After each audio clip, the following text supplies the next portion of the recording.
Comment faire un ultra trail quand on est débutant, la partie 2 avec cette fois-ci mon plan personnel pour atteindre mon objectif de participer à l'ultra trail du Mont Blanc en décembre 2022. Je me suis fixé cet objectif en novembre dernier, à peu près octobre-novembre dernier. C'est un petit peu en plus en même temps que j'ai décidé de lancer la chaîne Wolf Trail. Donc dans cette vidéo, on va voir un petit peu les points fondamentaux par lesquels je vais passer. Je ne vais pas aller en détail parce que vous allez les voir dans quelques vidéos, enfin dans pas mal de vidéos de la chaîne, un petit peu les entraînements que je vais mettre en place, les cycles, etc. Un peu plus en précision, l'évolution que j'ai eue de ce point à ce point B là, du point B au point C, etc. pour arriver au point final, on va dire le point Z pour donner une image. Mais voilà, étape par étape, vous aurez les vidéos, mais là c'est vraiment les gros points, par quoi j'ai envie de passer, par quoi je dois forcément passer par rapport à mon expérience, et ça se trouve, certains d'entre vous et certaines d'entre vous vont se retrouver un petit peu dans ce que je vais dire dans cette vidéo. Mais avant tout, n'hésitez pas à liker, commenter, à partager cette vidéo. Lâche ton meilleur commentaire, ça va m'aider à améliorer un petit peu la visibilité de la chaîne et de cette vidéo. Et à vous abonner, c'est gratuit. Si ça ne vous plaît plus dans les prochaines semaines, dans les prochains mois, vous pourrez toujours vous désabonner, c'est toujours gratuit. Voilà, avant tout, comme d'hab, intro.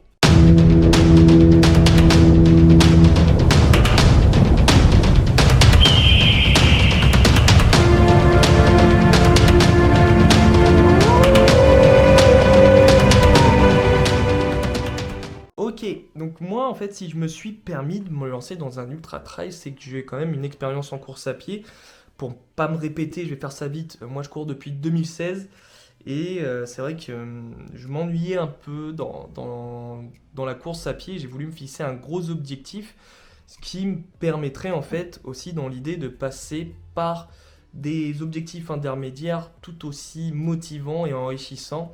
Et on va voir ça dans cette vidéo justement. Et aussi parce que j'ai une expérience de préparateur physique. Je suis préparateur physique, voilà, j'ai les diplômes. Je le fais dans le foot au quotidien. Et aussi, j'ai posé des questions à quelqu'un d'expérience dans le trail et l'ultra trail qui est nul autre que Thibaut Garivier, qui est classé au niveau national, au niveau français. Et il m'a donné ses conseils et je les ai suivis. Voilà, et je les suis toujours, même si c'est difficile en cette période. Et voilà ce qu'il m'a dit, et voilà un petit peu mon plan d'entraînement par rapport à lui, ce qu'il a pu me donner. Alors moi, je vous affiche en screen là. Donc bonjour Axel, apparemment, tu as quand même quelques expériences en trail, et je pense tout à fait cela envisageable. Par contre, le délai me semble un peu court, parce que moi, l'objectif, c'était de faire ça en 2021, et je voulais savoir si c'était possible, en fait, par rapport à mon expérience. Par contre, le délai me semble un peu court, à moins de se lancer à 100% dans le projet. Je tablerai plutôt sur 2 ans pour être serein et ne pas griller d'étapes. Il y aura de belles étapes agréables en attendant, et notamment passer un trail de 80 km de 3000 à 4000 de dénivelé positif en premier lieu, puis un second objectif, passer la barre des 120 km à 5000, 6000 de dénivelé positif. Ensuite, je pense que les 170 km peuvent être abordés. Là, il me donne un petit conseil, c'est de faire du vélo, parce que c'est très intéressant pour développer la force et l'endurance musculaire sans traumatisme sur les articulations. C'est l'entraînement croisé, c'est super important et je vous le conseille aussi. Donc, par ce premier constat, moi, je vais vous dire pourquoi j'ai fait le choix. J'aurais pu dire 1 an en me disant je me mets à fond dedans. Et en fait, j'ai choisi 2 ans, simplement parce que je me connais. J'ai appris à savoir mon caractère et par rapport à tout ce que je fais à côté aussi, les vidéos YouTube, j'entraîne toujours des joueurs au foot. Voilà, j'ai une entreprise de préparation physique dans le football aussi. Une chaîne YouTube à côté, et oui, dans le football pour aider des footballeurs et des footballeuses à s'améliorer. Je me suis dit en 1 an, ça va faire beaucoup trop de choses à mettre en place. J'ai d'autres objectifs aussi à côté avec mes footballeurs et mes footballeuses. Donc je me suis dit 2 ans, c'est le mieux. Donc aujourd'hui, si vous êtes quelqu'un qui est pris avec un travail relativement conséquent ou vous avez d'autres projets aussi à côté, vous avez une famille, 2 ans, c'est le mieux. Et forcément, la première vidéo que j'ai faite peut-être être erronée justement pour vous. Ensuite, si vous avez le temps, et comme je le disais dans la vidéo d'hier, avec une bonne base de course à pied, en 9 mois, en 10 mois ou 1 an, c'est faisable. D'accord, 9 mois, c'est vraiment le court, le short time. Hein. Donc, vraiment attention, il faut vraiment que vous soyez au taquet. Je bois un petit coup. Donc voilà, moi, les objectifs que je m'étais fixé un petit peu par rapport à cette ultra trail du Mont Blanc, à mon objectif de 2022, malgré le confinement. J'avais prévu en fait en janvier-février de reprendre des courses de 25-30 km. Voilà, en faire une, deux, dans un laps de temps pas si court que ça, mais puisque je suis capable de récupérer sur ce genre de course assez rapidement, hein, de toute façon comme un peu tout le monde, beaucoup plus facilement qu'à 60-70 km, je me suis dit que j'allais en faire deux. Ensuite, fin mars, début avril, j'aurais prévu de faire un marathon, voilà, donc une course marathon en trail, hein, donc de 40 à 45 km, pour déjà faire un premier test là-dessus. Donc ça, c'est un petit peu mes objectifs intermédiaires, mes courses intermédiaires. J'avais des courses, on va dire, de niveau C qui étaient le 20-25 km. Là, c'est vraiment une course importante pour moi, le 45 km. Malheureusement, ça n'a pas été possible. Mais là, je prévois de faire des courses moi-même par rapport à ma préparation. Et là, je vais passer par 30 km tout seul. C'est un petit peu difficile. Mais je vais le faire comme ça cet été. Je vais pouvoir passer sur 45-50 km. Et ma planification s'est modifiée par rapport au contexte actuel et un petit peu, moi, cette non-volonté de vouloir courir tout seul aussi longtemps, c'est assez embêtant. Donc, tout en utilisant les méthodes que je vous ai dit hier, hein, les sorties longues tous les dimanches, les randos-courses, le renforcement musculaire, la mobilité, le vélo, la natation aussi, parce que je suis en bord de mer, donc j'en profite. Cet hiver, c'était un petit peu compliqué de le faire. Voilà, faut être courageux. Mais voilà, en mettant toutes ces choses en place, ensuite, j'ai mes courses. Donc, le 45 km, 50 km cet été. L'objectif, c'est qu'en fin d'année, j'ai au moins fait une course à plus de 60 km.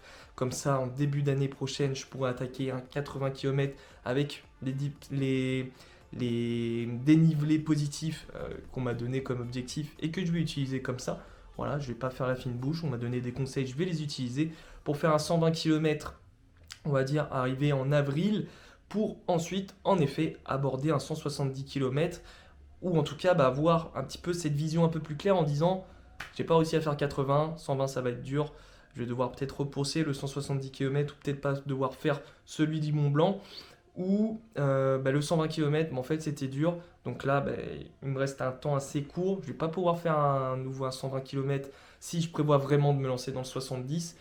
Et comme ça, en fait, toutes ces étapes que vous allez mettre en place vont vous permettre de voir un petit peu où vous en êtes. Est-ce que vous êtes bien dans vos objectifs? Est-ce qu'on est sur le bon chemin, dans les bons créneaux, dans les bonnes étapes? Voilà. Ou est-ce que j'ai un peu de retard et je vais devoir un petit peu revoir mes objectifs ou revoir mes entraînements pour essayer de rattraper un petit peu ce que j'ai manqué, bien que sur un ultra trail aussi long, c'est quand même risqué de se dire oh je vais essayer de rattraper parce que j'ai du retard. Malheureusement, quand on a du retard, je pense très clairement que vaut mieux repousser l'objectif que d'essayer de faire des choses beaucoup plus vite ou beaucoup plus bâclées justement. Donc moi, je pense que si je vois que je suis trop limite sur un 120 km, si j'ai un abandon par exemple, hein, si c'est pas un pépin physique, une maladie ou un truc comme ça, enfin un pépin de santé dans ce style-là, une gastro, je sais pas, un truc que j'ai mal mangé et loin d'une forme physique, me dit ah ça se tente quand même. Si je sens vraiment c'est physique, que j'arrive vraiment pas à finir à conclure correctement à 120 km, je reverrai en effet mes objectifs. Ça me fera chier, mais il faudra le faire pour pas prendre trop de risques, se faire mal, je sais pas, finir à l'hôpital durant l'ultra trail, parce que c'est un risque, hein, il y a beaucoup de dénivelé, on est un petit peu seul quand même. Donc voilà pourquoi moi j'ai choisi 2 ans. Vous avez vu un petit peu les étapes sur lesquelles je vais passer personnellement. Donc moi je vous conseille vraiment de prendre votre temps, de voir un petit peu d'où vous venez encore une fois. Voilà, ça fait partie de l'une des vidéos de la chaîne, d'évaluer son niveau, de voir un peu d'où l'on part pour savoir où l'on va et devenir sa version alpha. J'espère que cette vidéo un peu plus personnelle vous a plu. En tout cas, moi je continue à bosser vers cet objectif. C'est passé vite, je suis dans les clous, mais j'ai manque d'évaluation. Voilà, donc c'est bien pour ça que je vais courir 30 km tout seul dans pas très longtemps, pour me tester, pour voir quel temps je fais, dans quelle forme physique je suis, par rapport à tous les entraînements que j'ai pu faire jusqu'ici. Puisque voilà, je cours plus de 10 km assez facilement, mais puisque c'est sur un ton d'entraînement, c'est un petit peu différent. Donc là, en me mettant en mode course, en mode compète, on va voir comment ça se passe. En tout cas, Moi, je vous souhaite une belle semaine et on se retrouve très très vite sur la chaîne Wolf N'hésitez pas à liker, commenter encore une fois et à me donner un petit peu vos avis sur ça et un petit peu vos retours d'expérience pour ceux qui ont déjà validé un Ultra Trail. Allez, ciao la meute!